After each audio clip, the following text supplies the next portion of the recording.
Hola, ¿qué tal amigos? Bienvenidos al canal Quality Bridge.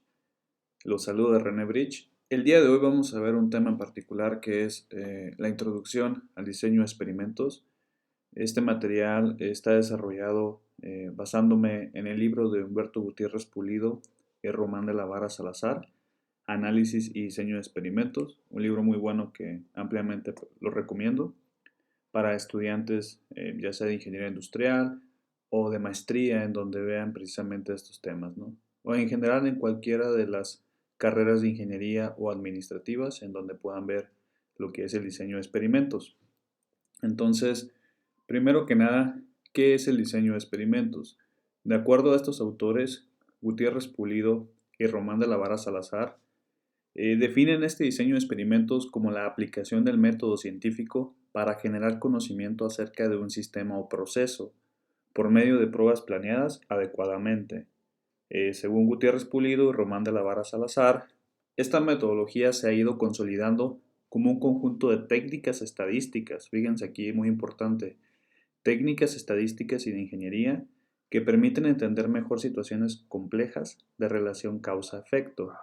El diseño de experimentos, amigos, prácticamente pues va a hacer uso de estas herramientas estadísticas para lo que es su desarrollo, análisis y cuando decimos técnicas estadísticas, pues particularmente el diseño de experimentos se basa en el análisis de varianza, en ANOVA, para definir si alguno de estos factores, si alguno de estos variables que estamos analizando es significativo o no.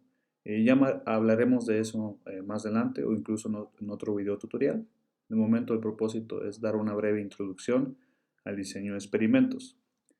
Entonces, algunos conceptos básicos del DOE. DOE es el acrónimo, por sus siglas en inglés, Design of Experiment, con el cual se conoce esta herramienta también.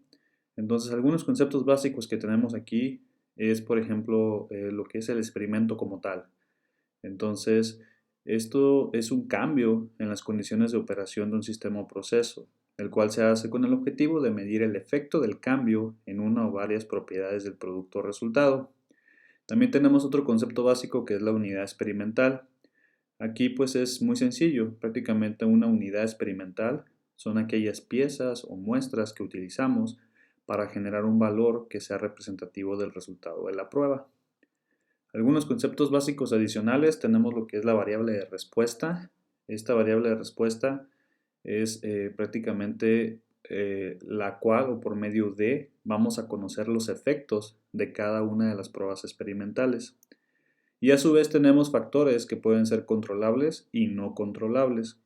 Los controlables son aquellas variables de proceso en las cuales se pueden fijar a un determinado valor. A esto también le vamos a llamar nivel y ya hablaremos de ello más adelante. Pero también tenemos factores que no podemos controlar. ¿Cuáles, por ejemplo? Pues son variables que no nos permite tener el control de ellas durante el experimento o en el proceso. Generalmente asociamos un ejemplo muy típico de un factor no controlable, por ejemplo, algunos factores ambientales, la temperatura, la humedad, etcétera, ¿no? Que en algunos casos he de decir que pues hay ciertos controles en algunas industrias en las cuales los procesos sí o sí requieren tener controlados estos factores, ¿no? Ya sea la humedad o la temperatura, pero bueno, eso ya es algo más específico y sí existen algunas industrias, por ejemplo, la industria médica, cuartos limpios, donde se hacen ensambles de dispositivos médicos, en los cuales pues sí buscan, ¿no?, controlar estos factores. Otro de los conceptos básicos es cuando hablamos de niveles y tratamientos. ¿Qué son los niveles?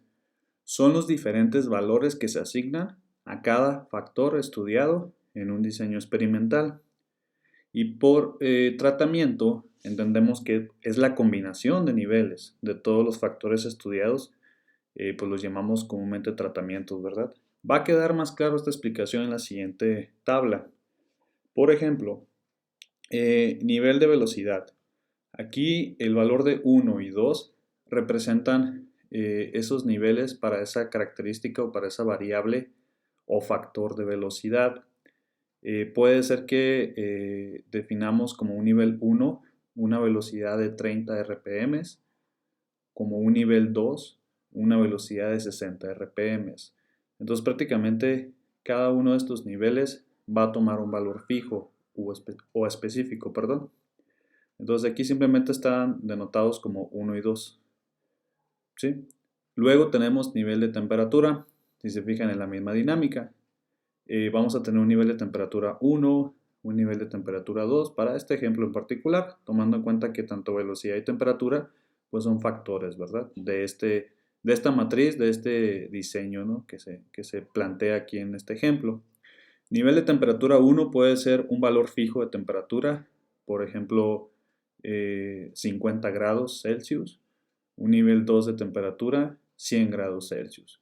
Entonces, si el nivel 1 de velocidad eran 30 RPM y el nivel 1 de temperatura 50 grados Celsius, entonces esta corrida experimental le vamos a llamar el tratamiento 1 con esos determinados niveles o valores fijados tanto para velocidad y temperatura.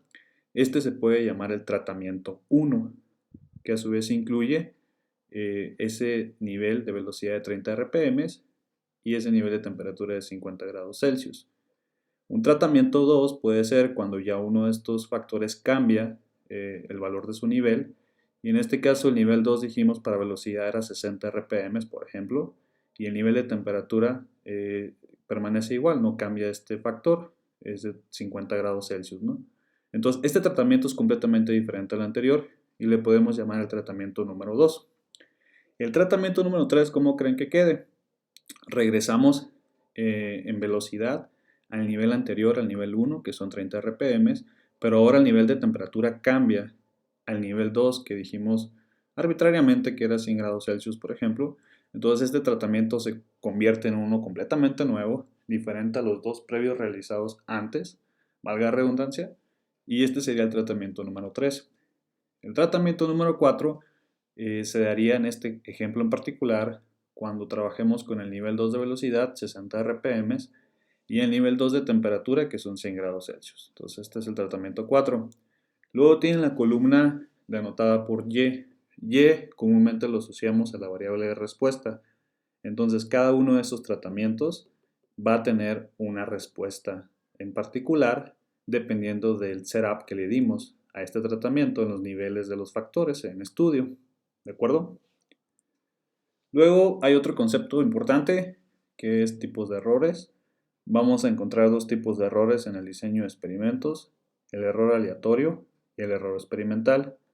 Por definición de Humberto Gutiérrez Pulido y Román de la Vara Salazar, en este libro que ya les he mencionado, Análisis y diseño de experimentos, tenemos lo siguiente.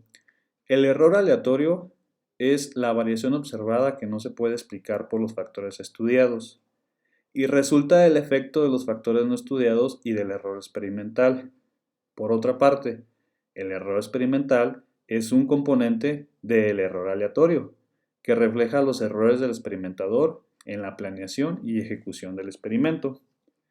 Entonces, este es un diagrama que también pueden encontrar en este libro. A grandes rasgos les explico. Tenemos lo que es entrada, proceso y salida. En entrada podemos tener estos factores que hemos platicado anteriormente, los cuales pueden ser controlables y los cuales pueden ser no controlables. Y a esto le vamos a llamar causas, ¿sí? Luego tenemos la salida. En la salida vamos a encontrar esa característica de calidad en estudio o esas variables de respuesta. Y a su vez esto también lo podemos denominar como efectos. Entonces, por eso al inicio, en la definición del diseño de experimentos, hablábamos como una relación causa-efecto, ¿sí? Este ya está un poquito más detallado, también viene en el libro que les he mencionado. Y aquí, por ejemplo, vamos a ponerle nombre a estas entradas y salidas, a su vez a los factores. Entonces, como entrada podemos tener la materia prima. Esta materia prima lleva un proceso de transformación y tenemos una salida, una característica de calidad. Pero en ese proceso de transformación hay factores que intervienen, los cuales pueden ser controlables, vamos a denominarlos como X1, X2 o XN. Puede haber N cantidad de factores controlables en ese proceso.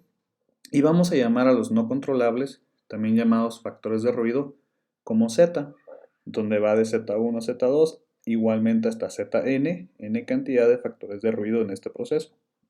Entonces, ¿qué puede ser algún factor de ruido? Parámetros del proveedor que no esté en nosotros controlar. o variables ambientales, que había platicado un poco acerca de ello antes, que pueden ser factores controlables, en este caso x1, x2 hasta xn, pues puede ser aquellos factores que sí estén en nuestro control en el proceso, algún setup en particular del equipo, seteos también como comúnmente se le llama, el entrenamiento del personal, solo por mencionar algunos, ¿verdad? En este proceso, entre otros.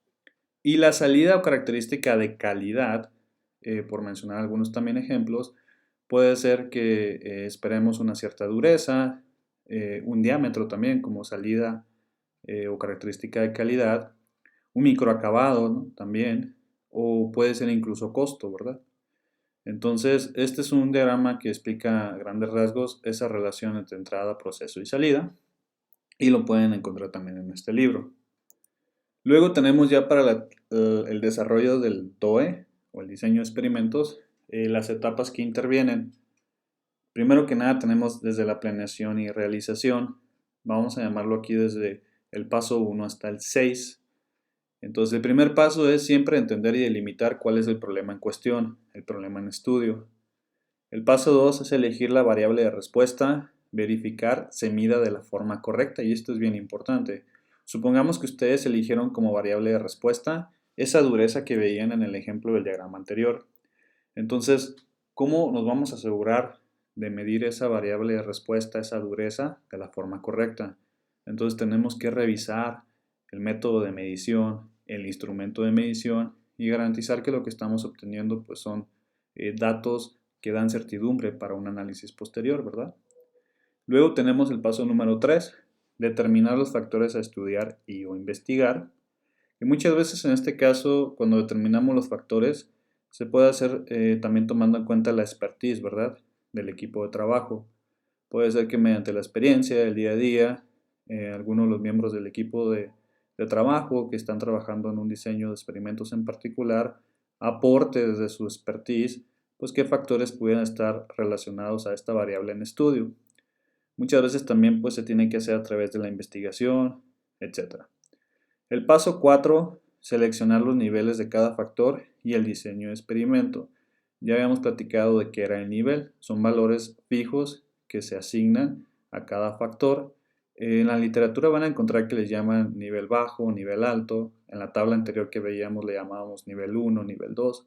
Entonces son diferentes formas de llamarlo. Y el diseño de experimentos pues puede haber varios, ¿verdad? De hecho también me gustaría platicar en una serie de videotutoriales acerca de los diferentes diseños de experimento que existen. Entonces, cuando nos habla aquí de definir el diseño como tal, pues si va a ser un diseño completo, si va a ser un diseño fraccionado, cuántos niveles, cuántos factores, cuántas corridas experimentales, etc. Entonces hay algo ahí de por medio que sería importante profundizar un poco más en otro video tutorial acerca de todos los tipos de diseño de experimentos que existen. Luego tenemos el paso número 5, planear y organizar el diseño de experimentos. Y por último, en la planeación y realización, cerramos el paso número 6 con la realización del experimento. Después de ello lo que vamos a tener es el análisis de los resultados que obtenemos al haber desarrollado el experimento, la interpretación de los mismos, datos, análisis y demás, y el control y conclusiones finales. Esto de control hace referencia a cómo mantenemos las mejoras observadas o las mejoras logradas durante el diseño de experimentos, y las conclusiones finales de alguna forma también nos ayuda para entender lo que acaba de suceder, vaya, en el diseño de experimentos, y también para documentar como lecciones aprendidas, ¿verdad? Y tratar de replicar en algunos otros procesos similares o áreas, departamentos, si hablamos de una organización. Entonces es parte de lo que nos ayuda también a hacer conclusiones finales sobre las lecciones aprendidas. Y pues prácticamente es todo lo que traigo para el día de hoy. Espero que haya sido de su agrado. Como les dije anteriormente, esta es una pequeña introducción al tema de diseño de experimentos, y pues estaría trabajando en una serie de videos con esta misma tema y dinámica del DOE, pues para llevar el hilo, ¿no? del tema y el desarrollo. Entonces esta fue la introducción. En el siguiente video tutorial espero platicarles un poco acerca de sus aplicaciones y entrar de lleno con algunos ejemplos prácticos. Entonces, de mi parte sería todo por el día de hoy. Muchísimas gracias por su atención. Los invito a suscribirse al canal y que tengan un excelente día. Muchas gracias.